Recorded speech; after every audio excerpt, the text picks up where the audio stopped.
Graça e a paz, meus irmãos.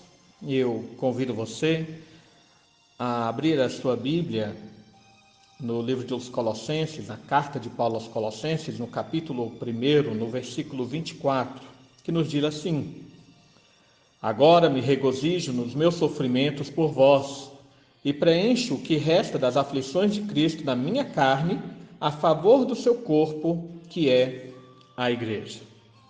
Meu irmão, nesses dias atrás eu estava olhando uma notícia, de certa forma até antiga, mas que contava a história, aconteceu ano passado, mas contava a história de um estudante da região de Santos, ali em São Paulo, que, sendo pobre e estando já no final do ensino médio, ele tinha o desejo de cursar medicina, porque várias vezes ele foi com seu pai, que tinha hidrocefalia, aos médicos e viveu aquela situação de constante ida aos médicos com seu pai.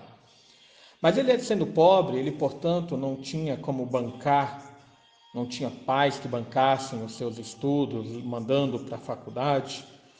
E ele, então, conta a sua história dizendo que ele começou, então, a fazer um cursinho mais para se preparar para a faculdade, para o vestibular, mas ele, para poder pagar esse cursinho, ele fazia faxina, então, no período da manhã. E sua mãe, que era frentista e trabalhava no posto de gasolina, ao sair ele então da faxina, ele ia então ao encontro da sua mãe e passou cerca de 6 meses estudando no banheiro do posto de gasolina onde sua mãe trabalhava, para poder também se preparar para o vestibular. Até que por fim ele conseguiu então realizar o seu desejo de passar no cursinho, no vestibular para a medicina. O fato é que ele se alegrou, ele viu todo o sofrimento que ele passou de estudar, de trabalhar pela manhã, estudar à tarde no posto de gasolina e fazer cursinho à noite para poder realizar então o seu sonho. Bom, de fato, essa é a realidade de muitas vezes nós encontramos na nossa vida, quando a gente, vendo o resultado de algo, a gente percebe que aquele sofrimento valeu a pena. E é disso que Paulo vai nos falar aqui. Veja que após ele encerrar aqui o versículo 23, falando a respeito da pessoa de Jesus, Jesus como a causa da criação, como mantenedor da criação, e depois de ter falado também sobre a relação de Jesus com a igreja, e exortar os crentes a ficarem firmes na fé, Paulo agora ele vai falar da sua própria relação com a igreja de Cristo. Vai falar do seu trabalho, da sua missão, do seu sofrimento e da sua alegria nesse sofrimento. A primeira expressão de Paulo aqui no nosso versículo é uma expressão de alegria, mesmo em meio aos sofrimentos. Ele diz: Agora me regozijo nos meus sofrimentos por vós.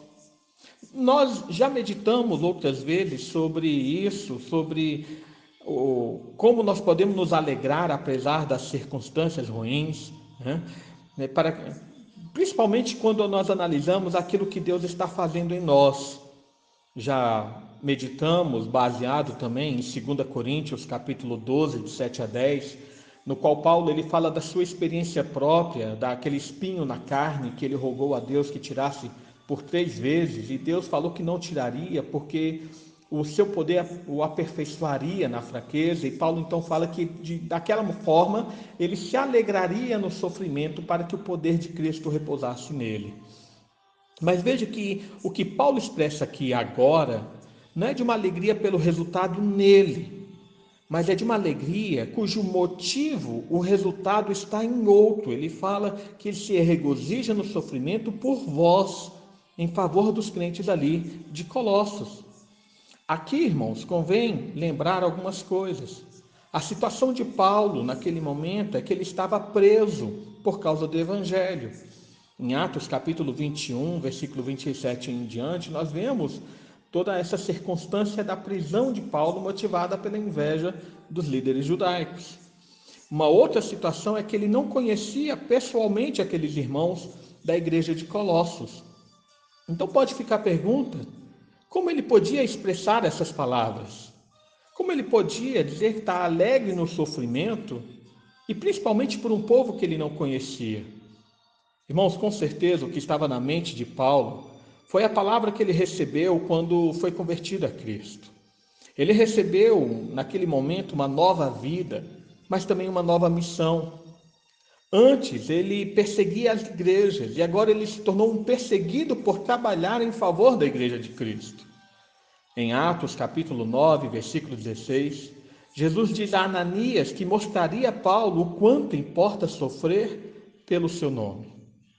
Dessa forma, irmãos, era isso que Paulo estava vendo se cumprir na sua vida.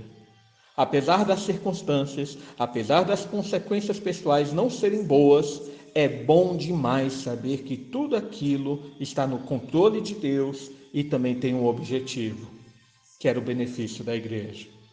O fato de estar nas mãos de Deus, do seu controle, tranquiliza o coração porque também nos aponta para o futuro.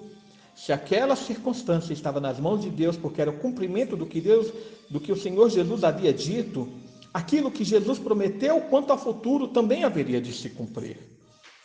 Mas o fato de ter um objetivo também faz com que o sofrimento seja amenizado. É aquela ideia de que quando eu olho o resultado, valeu a pena. Há uma outra história de um pai na região ali de Araraquara, que conforme a notícia, ele adapta uma bicicleta e ele pedala cerca de 40 quilômetros por dia para levar a sua filha para a escola. Porque aquele pai, ele vislumbra o resultado na vida da sua filha. Ele vislumbra que a sua filha tem que se educar, tem que aprender, tem que estudar para se tornar uma pessoa cada vez mais digna no meio da sociedade. O sofrimento vale a pena. E veja, irmãos, o resultado que Paulo vislumbra aqui no final do versículo 28 e versículo 29. Ele diz: a fim de que apresentemos todo homem perfeito em Cristo. Para isso mesmo é que eu também me afadigo, esforçando-me o mais possível, segundo a sua eficácia que opera eficientemente em mim. Paulo fala que se alegra no sofrimento porque ele vislumbra um resultado certo, que é a apresentação dos filhos de Deus santos inculpáveis. Ele falou algo parecido também em 2 Timóteo, no capítulo 2, versículos 8 a 10, ao dizer: lembra-te de Jesus Cristo, ressuscitado dentre os mortos, descendente de Davi, segundo o meu evangelho, pelo qual estou sofrendo até algemas, como malfeitor. Contudo, a palavra de Deus não está algemada, e é por esta razão que tudo suporto por causa dos eleitos, para que também eles obtenham a salvação que está em Cristo Jesus, com eterna glória. Paulo, ele podia dizer que quando ele olha o resultado para a igreja, ele sabe que vale a pena sofrer e até se alegra nesse sofrimento. E é nesse sentido, irmãos, que ele declara que preenche o que resta das aflições de Cristo. Paulo se alegra porque vê na sua vida aquela parceria que Jesus exige dos seus seguidores.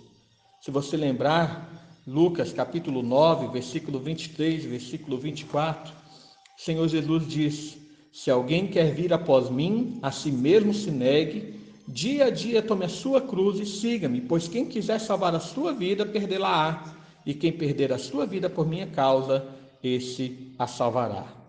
Irmãos, na nossa união com Cristo, também nós aceitamos participar dos seus sofrimentos em favor da igreja. Irmãos, há sofrimentos que não são pesados quando nós olhamos para o resultado. Paulo olhava para o resultado da igreja de Cristo e podia dizer que se alegrava no seu sofrimento. Se você está hoje sofrendo, se hoje você está passando por circunstâncias difíceis e que tiram a paz do seu coração, olhe para o resultado. Porque Paulo também, em Romanos capítulo 8, fala-nos que todas as coisas cooperam para o bem daqueles que amam a Deus. Deus opera por meio do nosso sofrimento para que nós sejamos edificados e também para que nós participemos da edificação da sua igreja.